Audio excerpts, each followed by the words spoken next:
उसे जरूर प्रेस कर देना। आज हम करने वाले हैं राजस्थान जीके के 60 मोस्ट इंपोर्टेंट क्वेश्चंस। ठीक है, तो वैसे ही आपको राइट आंसर देना है और जितना भी आपका स्कोर बनता है, जितने भी आप क्वेश्चंस राइट कर पाते हैं, वो कमेंट करके जरूर बता के जाइएगा आप। और आप लोगों ने वेट किया, इसके लिए सॉरी। और 2 दिन से हम लाइव क्लास कर भी नहीं कर पाए थे। और इसके अलावा अनअकैडमी लर्निंग ऐप डाउनलोड नहीं किया है तो कर लीजिएगा। वहां पर सबसे इंपॉर्टेंट चीज ये है सर कि आपको एक जगह बहुत सारे ऑनलाइन क्वेश्चन मिल जाएंगे। 18,000 तो अलग अलग सब्जेक्ट वाइज के हैं। राजस्थान जीके के 5,000 ऑनलाइन क्वेश्चन और 5,000 ही एमसीक्यूज हैं। और अगर आप पटवारी और ईटी तैयारी कर रहे हैं तो 50 से ज्यादा मॉक टेस्ट सीरीज हो चुकी है, तो वो भी आप ज्वाइन कर सकते हैं। ओके, एक बार मुझे मैसेज करके कंफर्म करा दीजिएगा आवाज वगैरह बिल्कुल सही आ रही है, तो हम पहले क्वेश्चन से शुरू कर सकते हैं। Okay, thank you. तो चलिए सर, ये रहा आज का हमारा पहला क्वेश्चन, बिल्कुल इजी सा आपका, कि छोटी काशी और बावड़ियों का शहर किसको कहा जाता है?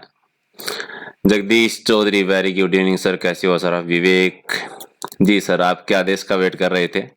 चलिए, छोटी काशी और बावड़ियों का शहर किसको कहा जाता है? पहले का राइट आंसर बता दीजिए, कौन देगा? विवेक मीना जी, जी सर, जी सर, पहले का right answer sir. Okay, Satnam ji आपका सबसे पहले आया है बूंदी। ओके, तो ये हो जाएगा हमारा राइट आंसर, बिल्कुल इजी सा क्वेश्चन था। और चलिए, ये रहा क्वेश्चन नंबर 2, कि बूंदी में स्थित रानी जी की बावड़ी है जो बावड़ियों का सिरमौर कहलाती है, उसका निर्माण किसने किया था? देखिए, 2 क्वेश्चन तो आपके ऑलरेडी यही बन चुके हैं। पहला की रानी जी की बावड़ी है वो कौन सी जिले में है? बूंदी जिले में। दूसरा की बावड़ियों का सिरमौर किसको कहा जाता है? रानी जी की बावड़ी को कहा जाता है। 2 क्वेश्चन तो आपके ये हो गए। अब आपको बताना है कि इसका निर्माण किसने करवाया था। क्वेश्चन नंबर 2 का राइट आंसर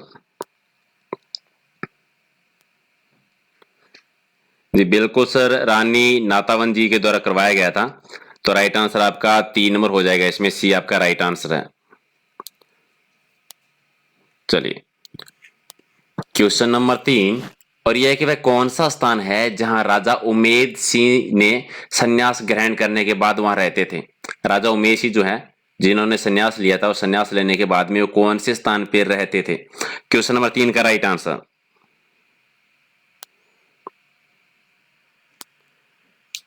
जी सर, बिल्कुल शिकार बुर्ज, बी हो जाएगा आपका राइट आंसर। और सर, जितने भी लोग देख रहे हो लाइक जरूर किया करो, लाइक कर दीजिए। और पसंद नहीं आता डिसलाइक भी कर सकते हो, उसकी भी आपको छूट है, लोकतंत्र है।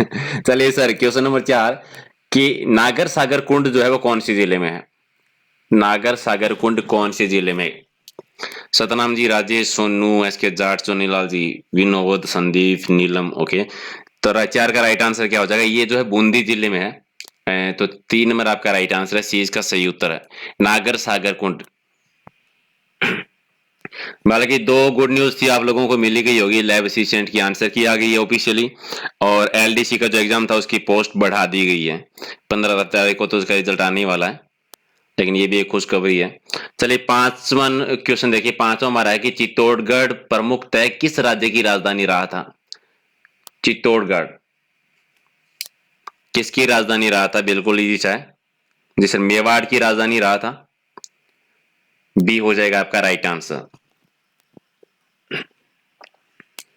चलिए, क्वेश्चन नंबर 6, कि निम्न में से किस मंदिर का निर्माण है वो पृथ्वीराज के दासी पुत्र बनवारी के द्वारा करवाया गया था?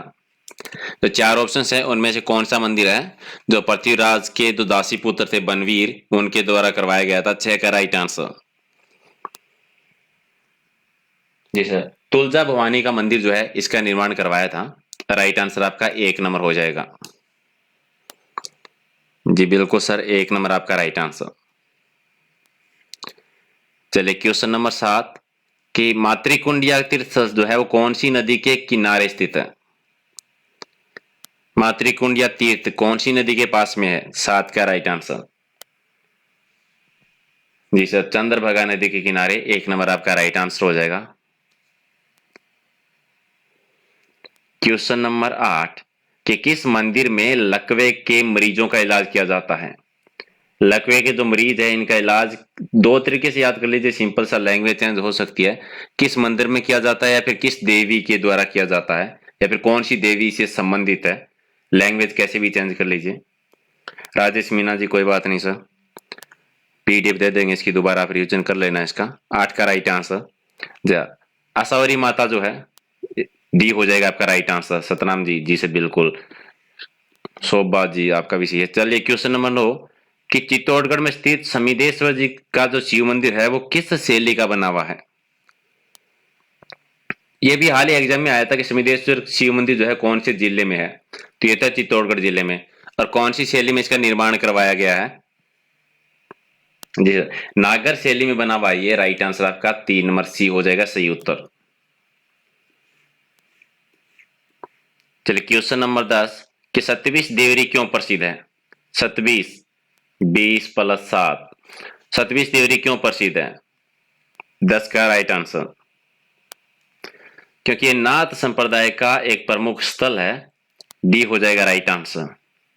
शोभालाल कोहली जी, नीलम ओके, अशोक जी, हेमराज।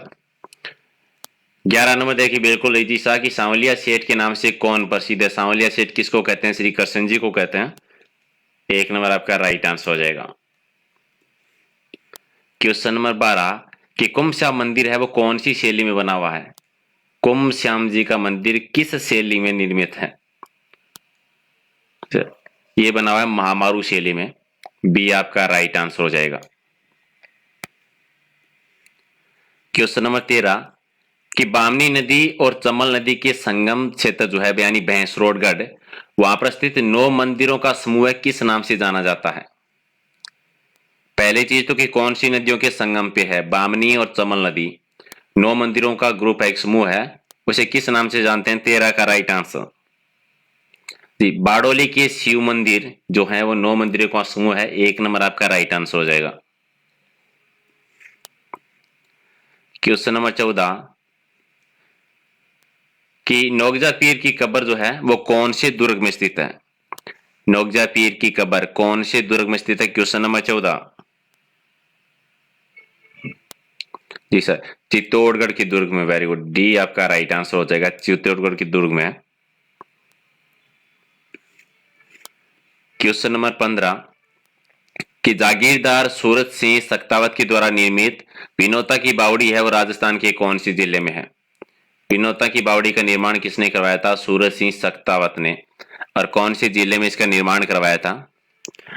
कुशाल नागर। नोटिफिकेशन नहीं आता सर, काफी प्रॉब्लम सर, नोटिफिकेशन किसी के पास जाता नहीं, इसीलिए मैंने इसकी टाइमिंग फिक्स करके 9:30 पे और सबको बोला हुआ है चाहे नोटिफिकेशन आए या ना आए।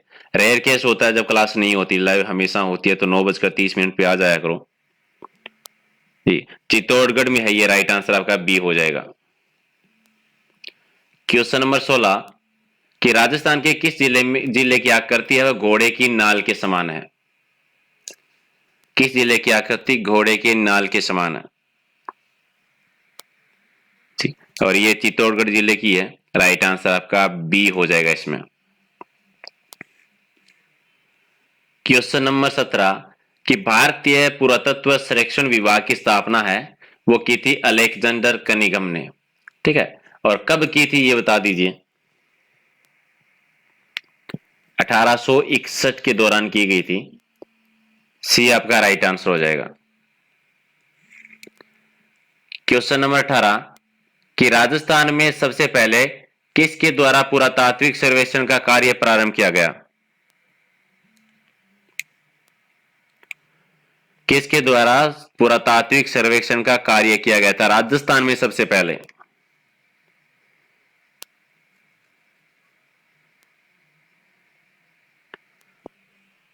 जी, ACL कालाइल जो है इन्होंने इसकी शुरुआत की थी। सतनाम जी, जी बिल्कुल सर, 1 नंबर आपका राइट आंसर है। 19 नंबर क्वेश्चन देखिए, भारत में सबसे प्राचीन अभिलेख है वो किस सम्राट के हैं? सबसे प्राचीन अभिलेख, और ये अशोक से संबंधित है। बैराट सभ्यता जो है जहां से प्राप्त हुए थे। राइट आंसर आपका बी हो जाएगा, सी हो जाएगा सॉरी। और क्वेश्चन नंबर 20 कि भारत का पहला संस्कृत अभिलेख कौन सा है? सबसे पहले संस्कृत अभिलेख भारत में कहां से प्राप्त हुआ था? कौन सा अभिलेख है? 20 का राइट आंसर ये रुद्रदामन का जो जूनागढ़ अभिलेख है, ये पहला संस्कृत अभिलेख माना जाता है जो भी प्राप्त हुए थे उनमें। बी आपका राइट आंसर हो जाएगा। क्वेश्चन नंबर 21 की निम्न में से कौन से स्रोत राजस्थान के इतिहास से संबंधित हैं? या सिंपल भाषा में कहें तो जिनसे राजस्थान के इतिहास में हमें जानकारी मिलती है इतिहास के बारे में। तो डी हो जाएगा, उपयुक्त सभी हो जाएंगे, क्योंकि जितने भी प्राचीन ऐतिहासिक ग्रंथ होते हैं, धार्मिक ग्रंथ होते हैं, जो अभिलेख हैं, शिलालेख हैं, भित्ति चित्र हैं, स्मारक हैं, सिक्के हैं, इन सभी से हमें हमारे इतिहास के बारे में जानकारी मिलती है। तो डी आपका राइट आंसर है। क्वेश्चन नंबर 22 कि राजस्थान में अशोक का अभिलेख कहां से प्राप्त हुआ था? जो कि सबसे प्राचीन अभिलेख माने जाते हैं जिस राजा के, अशोक के, वो राजस्थान में कहां से प्राप्त हुए थे? बैराट सभ्यता से। राइट आंसर आपका बी हो जाएगा।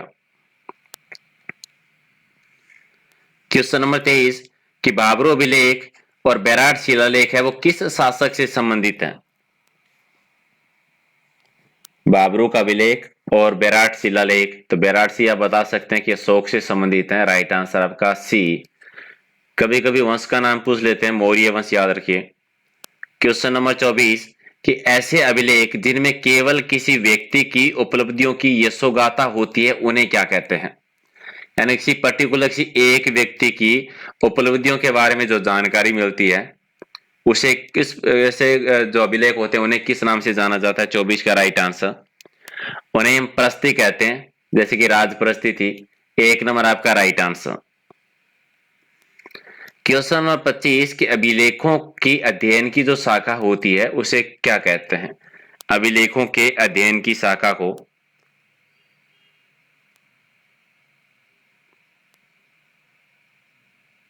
जी सर एपिग्राफी के नाम से जाना जाता है। 1 नंबर आपका राइट आंसर।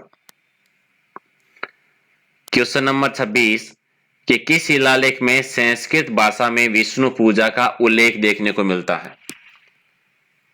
पहली चीज तो विष्णु पूजा का उल्लेख है, दूसरी की कौन सी भाषा में? संस्कृत भाषा में, और ये मिलता है अशोक के अभिलेखों में। राइट आंसर आपका डी हो जाएगा। क्वेश्चन नंबर 27 कि मौखरी वंश के शासकों का वर्णन सबसे पहले किस अभिलेख में देखने को मिला था? मौखरी वंश के शासकों का उल्लेख कौन से अभिलेख में मिलता है? और ये मिलता है बड़वा यूप अभिलेख जो है उनमें। बी आपका राइट आंसर हो जाएगा। क्वेश्चन नंबर 28 कि बड़वा ग्राम जो कि कोटा जिले में है वहां से कितने नौकरी यूप अभिलेख मिले हैं? और यहां से 3 मिले थे। राइट आंसर आपका सी हो जाएगा।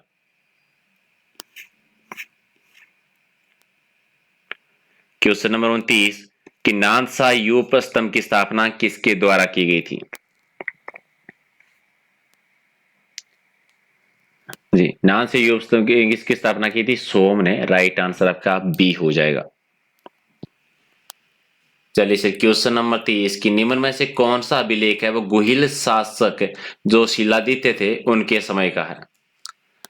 कौन सा अभिलेख गुहिल शासक शिलादित्य से संबंधित है? Question number 30। और सामोली का अभिलेख जो है वो संबंधित है। राइट आंसर आपका डी हो जाएगा।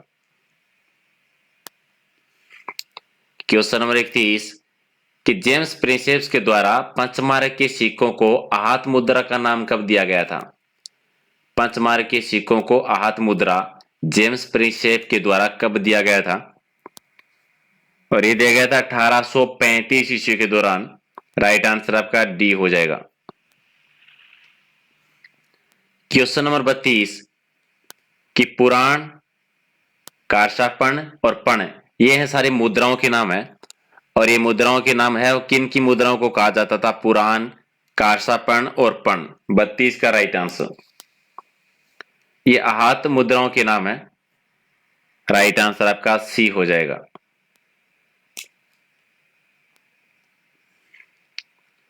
क्वेश्चन नंबर 33 कि आहत मुद्राओं पर मुख्यतः कितने चिन्ह अंकित होते हैं?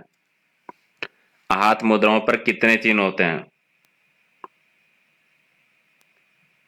आहत मुद्राओं पर 5 चिन्ह बने हुए होते हैं। क्वेश्चन आपका ऑलरेडी भी बहुत बार पूछा जा चुका है। बी आपका राइट आंसर हो जाएगा। चलिए क्वेश्चन नंबर 34 कि टोंक जिले के नगर कस्बे में किसे लगभग 6000 तांबे के मालवा जनपद के सिक्के मिले थे? मालवा जनपद के 6 जात तांबे के सिक्के मिले कहां से? टोंक जिले के नगर कस्बे से। किसको मिले थे ये बताना है, 34 का राइट आंसर। और ये सबसे पहले जिन्होंने राजस्थान में पुरातत्व सर्वेक्षण का काम किया था, पहले क्वेश्चन किया था, आपको याद होगा, राजस्थान में सबसे पहले पुरातत्व सर्वेक्षण का काम किसने किया था? एएस कालाइल ने। तो इन्हीं को मिले थे। राइट आंसर आपका बी हो जाएगा। क्वेश्चन नंबर 35 कि भारत में सबसे पहले लेख युक्त सोने के सिक्के किन शासकों के द्वारा चलाए गए थे? लेख युक्त सिक्के सबसे पहले भारत में, ये इंडो यूनानी शासकों के द्वारा यानी हिंद यवन शासकों के द्वारा चलाए गए थे। डी आपका राइट आंसर।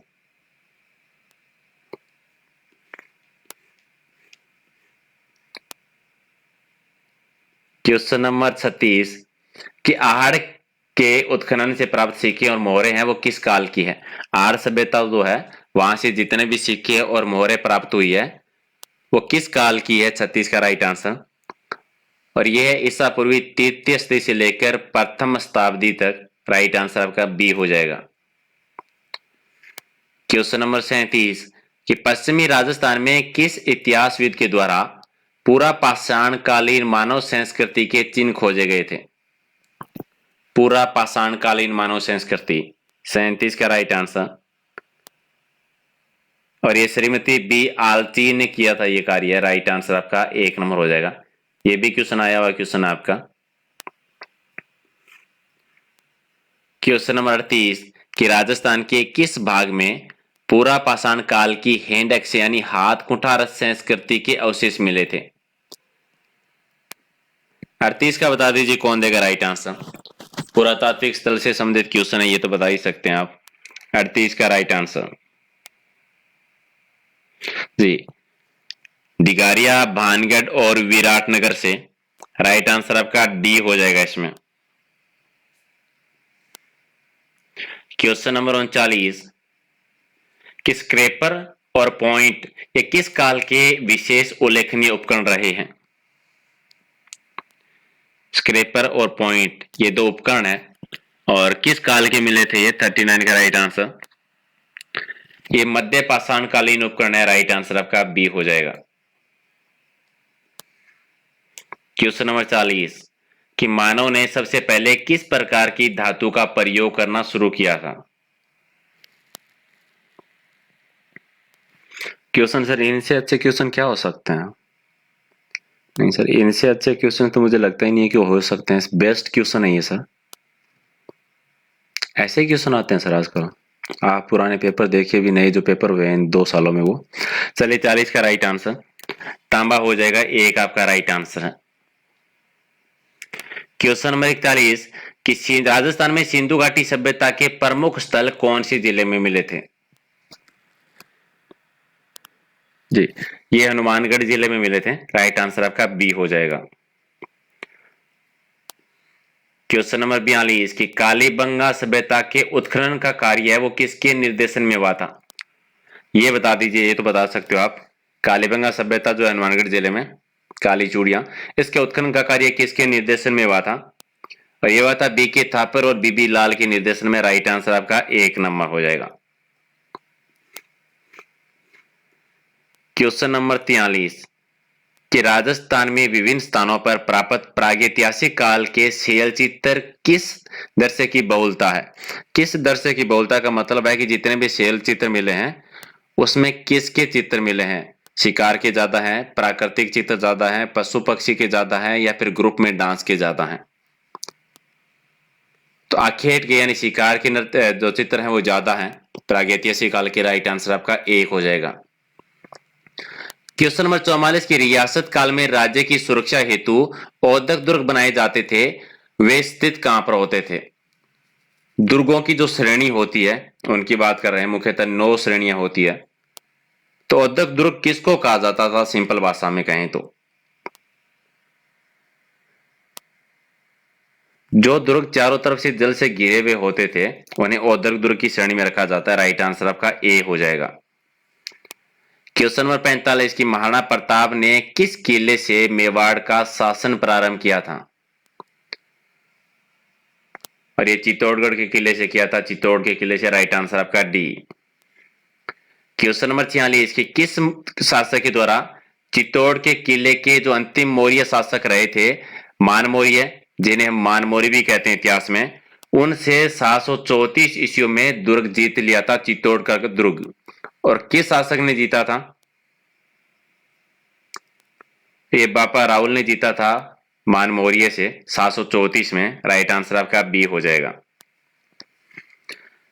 क्वेश्चन नंबर 47 की चित्तौड़गढ़ दुर्ग जो है वो किस श्रेणी का दुर्ग है?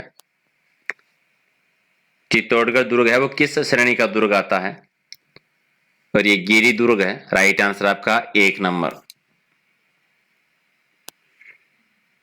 क्वेश्चन नंबर 48 कि राजपूतों को विदेशी, शक और शीतिन जाति के वंशज मानने के पक्षधर इतिहासविद कौन थे?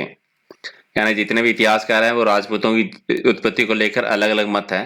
तो आपको सिंपल से बताना है कि कौन से इतिहासकार थे जो मानते थे कि राजपूत जो है विदेशी, शक और शीतिन जाति के वंशज। 48 का राइट आंसर। विलियम क्रुक भी मानते हैं, डी.आर. भंडारकर भी मानते हैं और कर्नल जेम्स टोड भी। तीनों ही हो जाएगा राइट आंसर। डी आपका राइट आंसर है। क्वेश्चन नंबर 49 कि निम्नलिखित में से किस अभिलेख में गोलों के और रघुकुल वंशी बताया गया था? किस अभिलेख में उल्लेख मिलता है कि गोहिल जो थे वो रघुवंशी थे? क्वेश्चन नंबर 39 1971 ईस्वी का जो आठपुर अभिलेख है उसमें मिलता है। आबरू का शिलालेख जो कि 1285 ईस्वी का है। सिंह ऋषि का अभिलेख जो है ये 1428 का है। नाथ अभिलेख जो है ये 971 ईस्वी का है। इन सभी में बताया गया। राइट आंसर आपका डी हो जाएगा। क्वेश्चन नंबर 50 कि निम्न में से किस शिलालेख में चौहानों की उत्पत्ति वस्त गोत्रीय ब्राह्मण वंश से माना गया है या बताया गया है? क्वेश्चन नंबर 50 का राइट आंसर।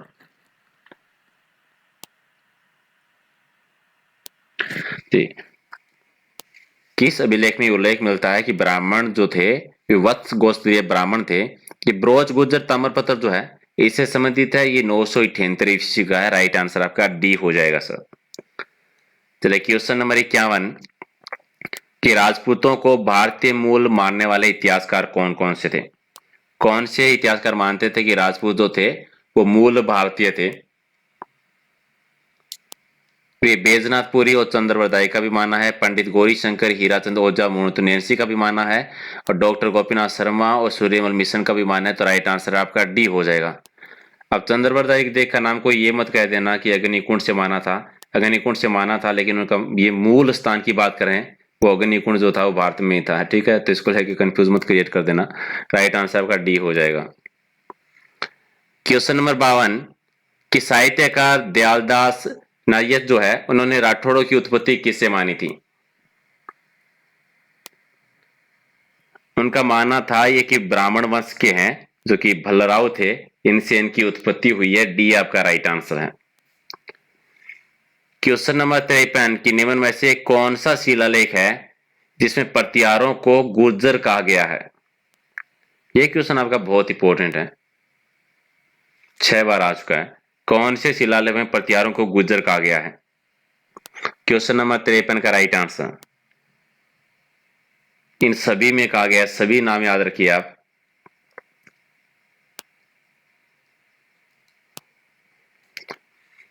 चलिए क्वेश्चन नंबर 54 कि काल भोज को किस अभिलेख में सूर्य के समान तेजस्वी बताया गया है? काल भोज को, और ये आठपुर का अभिलेख जो है उसमें बताया गया है। और ये बता दीजिए क्वेश्चन आठपुर अभिलेख कौन सी सदी का है, कौन से सन का है? अभी अभी हमने क्वेश्चन किया था, थोड़ी देर पहले क्वेश्चन आया था आठपुर अभिलेख का, आपको याद होगा अगर आप सही से ध्यान देते हैं क्वेश्चंस पे। तो कब का है बता दीजिए कमेंट करके, कोई कौन देगा राइट आंसर।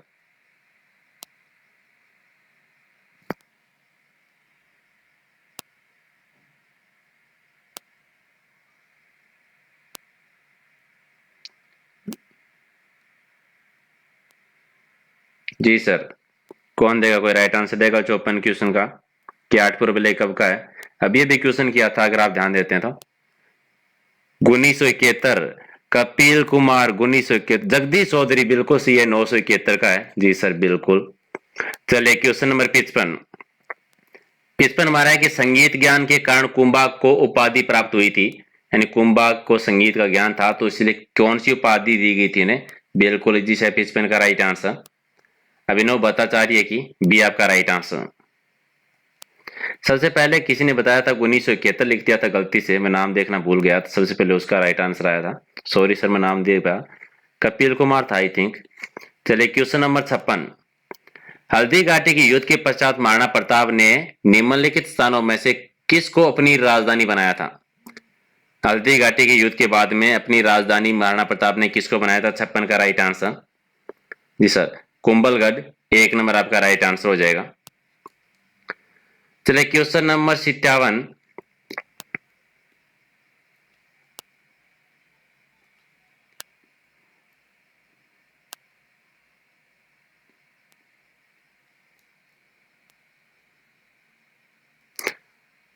और 57 नंबर क्वेश्चन हमारा है कि महाराजा रणजीत सिंह किसके पुत्र थे?